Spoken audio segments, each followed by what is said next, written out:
कि 2-3 दिन लगातार हमारे साथ थे और देख रहे थे कि कैसी भाग दौड़ कर रहा हूँ। ईमानदारी से मैं बताना चाहता हूँ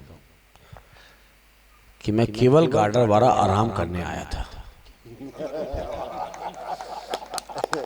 और जो हमारी हालत की है ना, शेखपुरा भिटौनी मतलब शेखपुरा से चालू हो गया है, और जितना लुकते छुपते आ रहे थे, अब वो क्या गलती से वो फुल्की खाली पानी पूरी खाली वहां पे शेखपुरा में, सबको पता चल गया शेखपुरा में। मतलब वहां से लाइव हो गया, लाइव होने के बाद वायरल हो गया, थोड़ी देर बाद वहीं पे मोटरसाइकिलें दौड़ाई। पता नहीं आजकल के यूथ कितने ज्यादा फास्ट हैं, वो सेकंडों में मतलब पकड़ते हैं आदमी को। वो 4, 6, 8, 10, 12 मोटरसाइकिलें आ गई चला। अरे भैया आप वहां आप फुल्की खा रहे हो, चाट खा रहे हो। और उसके बाद 2.5 घंटे का सफर 6.75 घंटे से ऊपर में पूरा हुआ।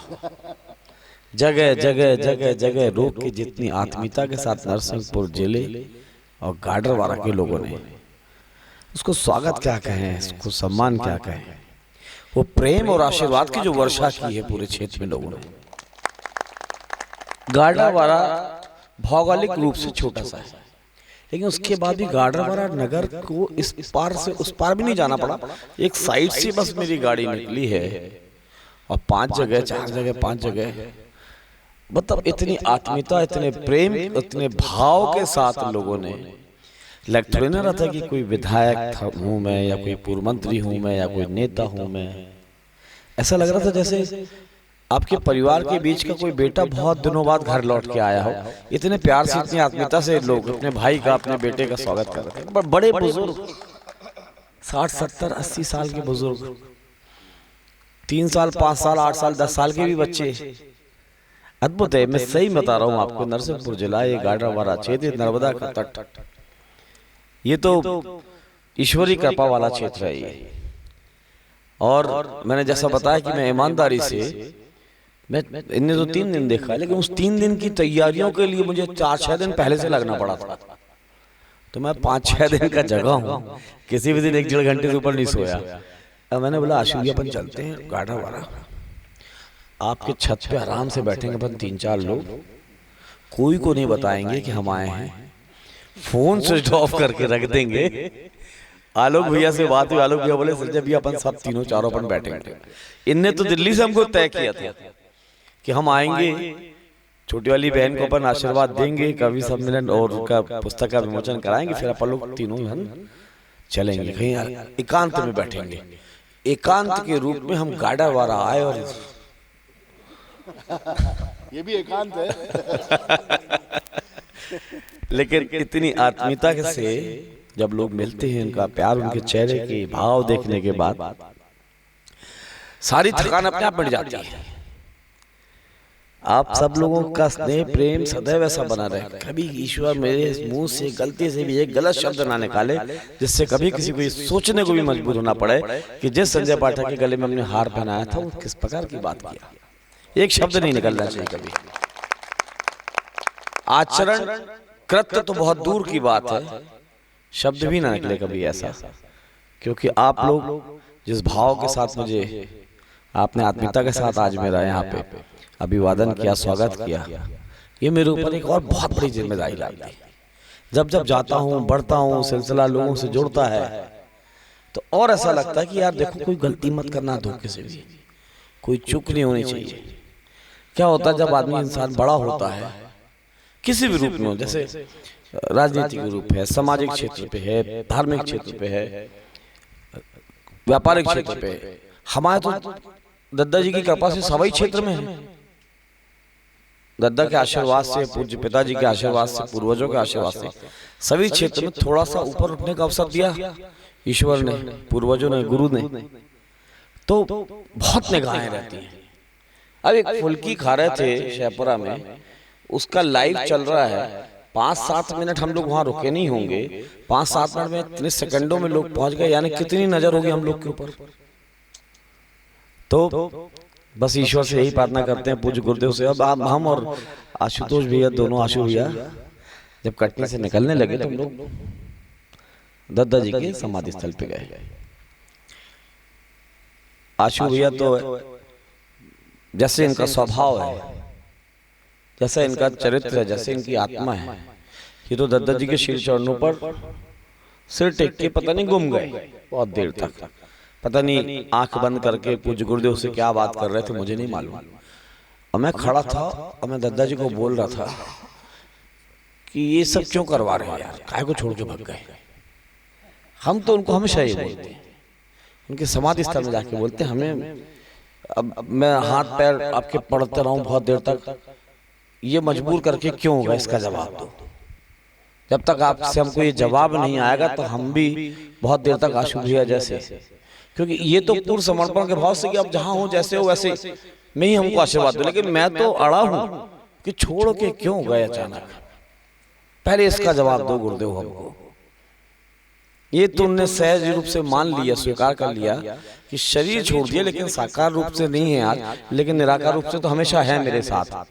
लेकिन मैं तो उनसे बोल रहा हूँ कि निराकार वाकार ये हमको सोचने नहीं, पहले बताओ साकार रूप में हमें ऐसा अधूरा छोड़ के क्यों गए। तो बहुत सारी चीजें होती हैं जीवन में, और मेरा तो सदैव से मानना रहा है। जब मैं कभी किसी पत्रकार सम्मानीय बंधु ने हमसे पूछा था, आज से 20-22 साल पहले जिला पंचायत का जब मैं पहली बार अध्यक्ष बना, कि राजनीति के क्षेत्र में आपकी क्या महत्वाकांक्षा है, किस पद तक आप जाना चाहते हो। लाइव चल रहा था प्रोग्राम, मैंने कहा मैं अमेरिका का राष्ट्रपति बनना चाहता हूँ। वो स्तब्ध सा रह गया वो। अरे बोले यार अभी अभी गांव का चुनाव जीते हैं, इतने बड़े ख्वाब। बोले यार भारत का प्रधानमंत्री बनने का सोचो तो सोचो, अमेरिका का क्यों। मैंने कहा भैया उस समय का दौर जो था, अमेरिका सुपर पावर था, अमेरिका का प्रेसिडेंट वर्ल्ड का सुपर पावरफुल मैन। तो मैंने कहा जब बनना ही है तो सुपर पावरफुल बनो, क्योंकि अपने उस समय के जो प्रधानमंत्री थे बीच के, कभी बोलता नहीं था, कोई घोटाले में लगा रहता था, किसी का आचरण कुछ ऐसा था कि अनुसरण नहीं किया जा सकता था, कई चीजें ऐसी थी जो संतोषजनक नहीं थी। तो मुझे लगा कि अगर बनना हो तो जीवन में सबसे पावरफुल बनो। तो मैंने वो जवाब दे दिया। फिर बोले अंतिम लक्ष्य क्या है। आप राजनीति के क्षेत्र में भी हो, समाज सेवा के क्षेत्र में भी हो, पूज्य गुरुदेव के सानिध्य में रहते हुए धर्म के क्षेत्र में भी हो, खिलाड़ियों के साथ भी बहुत जुड़ाव है, कला प्रेमियों के साथ भी बहुत जुड़ाव है। आलोक भैया के साथ हमारी मुलाकात पहली है कल, लेकिन ना इनको लगा ना हमें लगा कि पहली है। ऐसा लगा जैसे पता नहीं कितने सालों से हम लोग साथ हैं। तो जुड़ाव सबके साथ इतना गहरा है हमारा, हर क्षेत्र में हर किसी के साथ। तो ऐसी सहज रूप से उसने पूछ लिया कि आपका अंतिम लक्ष्य क्या है। मैंने कहा मेरा अंतिम लक्ष्य जो है वो ये है कि जिस दिन मैं धरती छोड़ के जाऊं, ये शरीर छोड़ूं, तो भारत के अंदर या विश्व के अंदर ऐसा कोई मानव ना हो जो मेरे से आगे हो। मैं ऐसे यात्रा मेरी निकले कि सारे इतिहास के रिकॉर्ड टूट जाएं, इतने सारे लोग मुझे वहां तक शमशान तक छोड़ने जाएं। ये तभी संभव है जब आप जीवन में बहुत अच्छे काम करोगे, तभी संभव होता है कि अंतिम यात्रा की भीड़ इतिहास के सारे रिकॉर्ड तोड़ डाले। उसके लिए मुझे काम करना पड़ेगा, मेहनत करनी पड़ेगी, लोगों का दिल जीतना पड़ेगा, लोगों के लिए समर्पण भाव से सेवा करना पड़ेगा, बहुत कुछ करना पड़ेगा जीवन में। वही है मेरा अंतिम लक्ष्य कि मेरी अंतिम यात्रा में भीड़ हिंदुस्तान के सारे रिकॉर्ड तोड़ दे। तो ऐसे चलते चलते चलते पता नहीं, जैसे अभी कपिल भैया ने बोला, आशु भैया अभी रास्ते में बोल रहे थे बहुत सारी बातें, आलोक जी हमारे साथ अभी रूम पे बैठे थे। हम भी कुछ करते नहीं है, हमारे साथ भी ऊपर वाला ही करवाता रहता है। और मैं तो ये मानता हूं कि मैं आज तो ई पेमेंट का सिस्टम आ गया, आरटीजीएस का सिस्टम आ गया है, लेकिन मैं अपने आप को हमेशा कहता था कि मैं एक डाकिया हूं, पोस्टमैन हूं, गोकुल टाइप का नहीं।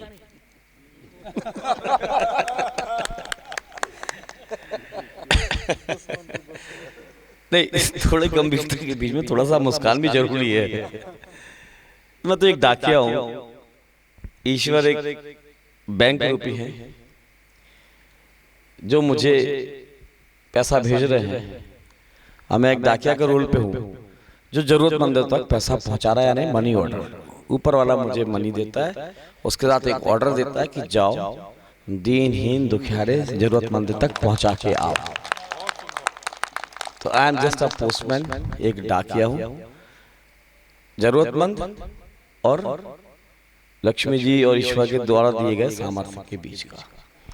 आप सबको बीच में पाके इतनी रात के भी सुखद अनुभूति हो रही है, लेकिन मैं आप सबके एक मन के भाव और समझ रहा हूँ कि आप सब लोग अपने बीच में अंतरराष्ट्रीय स्तर की एक शख्सियत को थोड़ा बहुत सुनने के मूड में बैठे हैं, और आपके मन में भाव है कि आलोक भैया को भी सुन ले, और मेरे मन में भी वही भाव है कि एक बार इनको सुन ले, क्योंकि कल भी मन नहीं भरा, और आज मैं लिखित रूप से दे सकता हूँ कि आज भी मन नहीं भरेगा, और जब आप कल मिलोगे तो कल भी मन नहीं भरेगा। ऐसा लगता है जब आपकी बातें सुनते हैं, आपकी काव्य को सुनते हैं, आपकी लेखनी को सुनते हैं, उसके शब्द सुनते हैं, उसका व्याकरण देखते हैं, उसके भाव देखते हैं, तो लगता है कि आपको सुनते रहे, लेकिन जवान आशुतोष भैया की होनी चाहिए।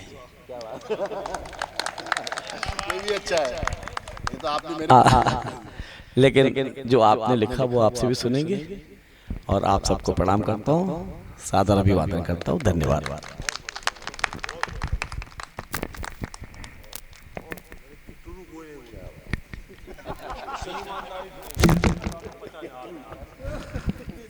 बहुत बहुत धन्यवाद आदरणीय संजय भैया, वाकई आपने बड़ी बेबाकी से बात की जैसे आप हमेशा करते हैं।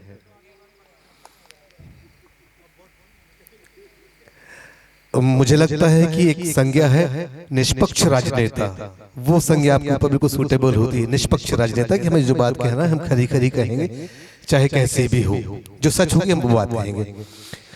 जैसा संजय भैया ने आदेशित किया है, भैया कुछ पंक्तियां यहाँ सुने, और जैसा भैया कह भी चुके हैं कि आराम करना है, तो हम चाहते हैं इससे हम समापन कर लेंगे, बस कुछ पंक्तियां आप लोगों की हो जाए।